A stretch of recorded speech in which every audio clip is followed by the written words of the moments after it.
Gobyerno pa ba ang meron tayo? O isang malaking komedyang palabas na ang mga karakter ay mga politiko? Kamusta brothers and sisters, at heto na naman ang inyong makulit, malupet, mabait at minsan masungit na Kuya Vlad na may bagong hatid na kwentong hindi ko alam kung may kwenta o aral, pero dahil magulo nga ako ay ikukwento ko pa rin. So kaya let's go!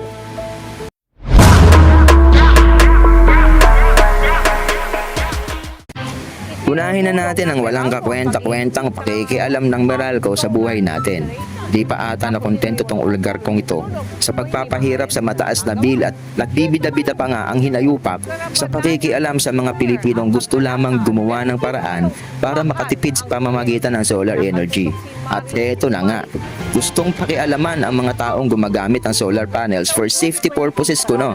Haller, pakialaman ninyo yung mga pose ninyong nagmumukhang higanting tinidor na may mga spaghetti at pansit biho na nakatuhog sa lupa. Safety pa kayong nalalaman. Wag ako.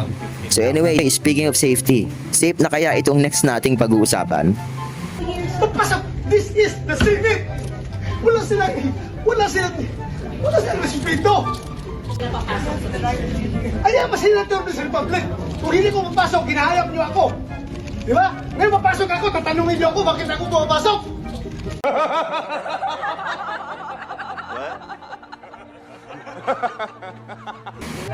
Mga brother and sister, nagkalat sa Facebook yung mga nakakatawang interview ni Miss Mel Chanco kay Senator Robin Padilla sa tanong na kung sasakyan niya ba yung nakitang di umano ay nagsakay kay Senator Bato palabas ng Senado.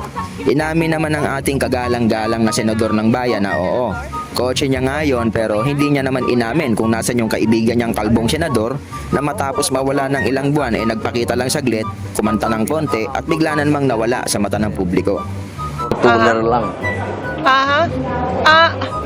Kasakay ho ba yan nakasakay po ba dyan si Senator Bato de la Rosa? Nung nakunan yan? Antayin na lang po natin, Tita Mel, yung investigasyon. Opo. Pero akin po yan. Kayo ba nakasakay doon? Na kotse ko po yan. Sir, kayo, nakasakay ba kayo dyan? Antayin na lang po natin yung... Pati kayo, hindi pwedeng itanong? Yung investigasyon po para... Generation C, our country free. Dagdag pa nga dito yung issue ni Senator Robin at Senator Kiko sa umano'y sigawan na nagpakirot ng damdamin ng butihing senador natin. Sapagkat gusto ko po sanang ireklamo si Senator Pangilinan sa pagsigaw. Meron po ba siya rules natin na sinasabing pwede mong sigawan ng kapwa mo senador?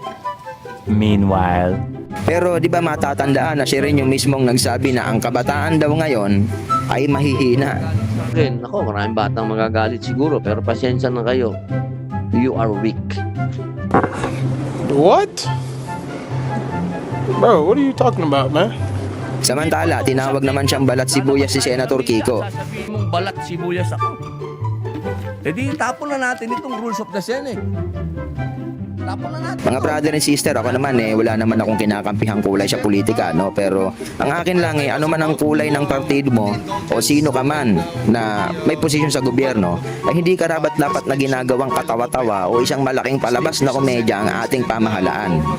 Napakaraming issue na dapat pag-usapan at harapin, ngunit bakit tila yata napunta lamang ang atensyon ng lahat sa isang kalbo.